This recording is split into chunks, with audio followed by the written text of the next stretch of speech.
Austin Lane, back in the Action Sports Jack studios. You go first. Observation number one. I'll do the second one. You'll do the third one. What you got for the first observation? All right, so obviously it's only fitting if we're talking number one here. We go with the number one overall pick and the most important story of Trevor Lawrence.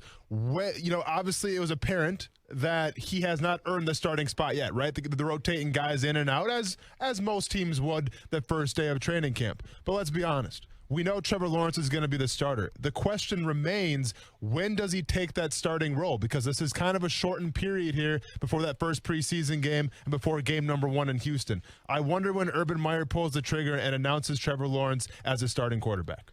My observation, Taven Bryan walked into this building yesterday when players reported with a black eye. It's a huge month for Taven Bryan. And news came out today while we were on the field that, well, he wasn't going to participate in practice. He's on the non-football injury list. Taven Bryan not off to a good start in a massive month for the former first-round pick out of Florida. We'll talk more about Taven Bryan coming up in a bit. And my third pick is a guy that really stood out to me day one, who's could be making some bread for himself going forward, is Devon Hamilton. This is a guy who is in the mix in the depth for defensive tackle.